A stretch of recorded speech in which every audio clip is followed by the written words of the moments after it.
Hello everyone and welcome in this new video. Aujourd'hui, nous allons parler du plus jeune mathématicien africain, c'est-à-dire le plus jeune qui a eu son doctorat sur le continent africain. Il s'agit de Olow Alaoluwa, qui est un jeune mathématicien africain. Il est né le 27 septembre 1989 en RCA, mais des parents nigérians. C'est-à-dire, en gros, on peut dire que c'est un Nigérien, mais vu qu'il est plutôt né en RCA, on peut plutôt voir dans ce côté-là. Donc aujourd'hui, on va parler de son parcours exceptionnel que je trouve et aussi continuer dans la lancée de ce qu'on avait déjà conclu depuis le départ de parler des mathématiciens africains sur la chaîne YouTube. Donc je vous laisse suivre son parcours et je vous retrouve à la fin. Comme je disais, Olow Alaoluwa est le plus jeune docteur en Afrique. Il est né le 27 septembre 1989 à Bangui.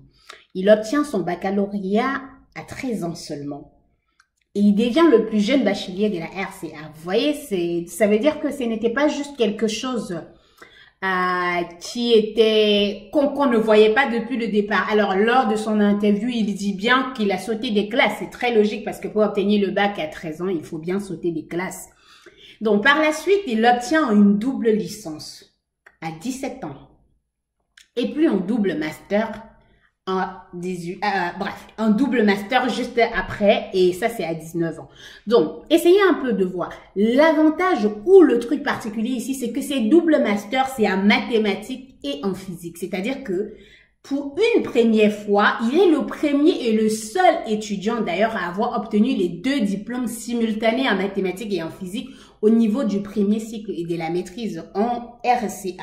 Et bien évidemment, le master qu'il a obtenu, c'était le master 1 parce que vous voyez, bien sûr, pour s'orienter, aller vers la recherche, il faut faire par exemple un master recherche. Donc, il a bien obtenu ses diplômes en maths et en physique en particulier. Et d'ailleurs, par la suite, vous allez comprendre pourquoi il a cette facilité aujourd'hui de se balader entre les deux matières, justement au vu de son parcours.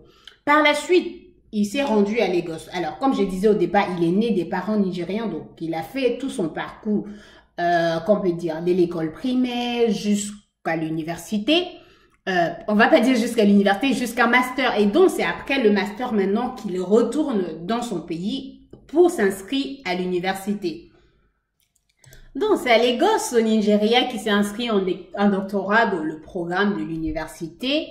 Et l'inscription était en 2011. Dans la recherche de ce que j'ai regardé sur son parcours, je ne sais pas ce qui s'est passé depuis 2009 jusqu'à 2011 avant son inscription en thèse, parce qu'il faut dire qu'il a obtenu son master en 2009 et donc, par conséquent, il a dû attendre peut-être 1 an, voire même 2 ans avant de s'inscrire, disons 1 an avant de s'inscrire en doctorat. Il a obtenu son diplôme et a rendu, c'est-à-dire qu'après être inscrit en thèse, il a fait 2 ans, 10 mois et il a fait sa soutenance de thèse. Ça, c'est vraiment incroyable. Et donc, à l'université de Lagos, justement, en 2013, où il obtient son doctorat, il devient le plus jeune mathématicien africain a obtenu la thèse à ce moment-là. Parce que bien évidemment, il est né en 1989, mais il faut regarder en termes de mois, c'est à ce niveau-là que tout se joue. Le titre de sa thèse, parce que vous savez, c'est le plus important, il travaillait sur quoi? Il travaillait sur les études sur le point fixe des cartes contractives et expansives dans les espaces multidimensionnels. Et donc, pour continuer, où est-ce que ces travaux s'appliquent? Ce qu'il fait, on utilise donc quoi? Donc, ces travaux de recherche se concentrent sur l'analyse fonctionnelle, si vous connaissez un peu, avec un accent sur la théorie du point fixe. Et la théorie du point fixe, c'est une théorie qui permet généralement de faire la résolution des équations.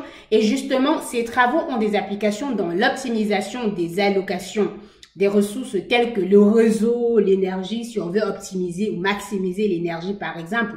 Pareil dans la main-d'œuvre et le budget des gouvernements. Le schéma justement d'optimisation globale qu'il utilise a un impact considérable sur les réseaux de transport. Et les réseaux de transport, c'est qui entraîne tout ce qui est lié au trafic routier, la construction des itinéraires et c'est-à-dire tout simplement le trafic quoi. Le trafic parce que vous voyez avec les problèmes d'embouteillage qu'on a, c'est pas évident. Donc les services maintenant offerts par les hôpitaux, ça continue. L'application de ces travaux vont jusqu'à ce niveau-là. La productivité industrielle, vous savez, chaque entreprise a besoin d'avoir une productivité maximale.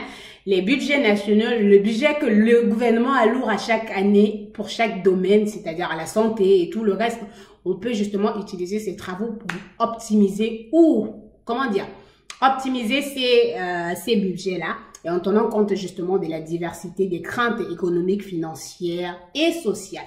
Donc voilà où est-ce qu'on peut appliquer ces travaux. Ce qu'il faut retenir de ce magnifique parcours, en fait, c'est à chaque moment, même le fait de faire 2 masters, il était major de la promotion. Vous voyez, il est en mathématiques et en physique, il travaille sur les 2 au même moment, mais il est le major quand même à chaque moment dans chaque promotion. Bien évidemment, pour les autres, on ne le précise pas, mais il était toujours le premier de la classe. Et donc, on voit à 23 ans, un parcours magnifique qu'il a abordé, qu'on peut dire qu'il a géré. Aujourd'hui, il fait quoi? Il est maître de conférence à l'université de Lagos. Il poursuit en même temps sa carrière de chercheur postdoctoral à l'université de Harvard aux États-Unis. Alors, bien évidemment, on dit chercheur postdoctoral, il faut juste dire chercheur aujourd'hui parce que depuis qu'il a obtenu sa thèse en 2013, il y a beaucoup d'années qui sont passées et on peut juste pas faire le postdoc durant toutes ces années. Maintenant, vous voyez que c'est quelqu'un qui a, on peut dire, il a une compétence particulière et dont, sans surprise, il a obtenu beaucoup de distinctions. On peut citer par exemple qu'il était parmi les 15 lauréats de la première édition du Next Einstein Forum qui s'est tenu du 8 au 10 mars 2020 à Dakar. Donc, il a reçu énormément d'autres prix pour ses travaux remarquables dans le domaine des mathématiques et qui contribuent justement à l'évolution des choses de façon globale en Afrique.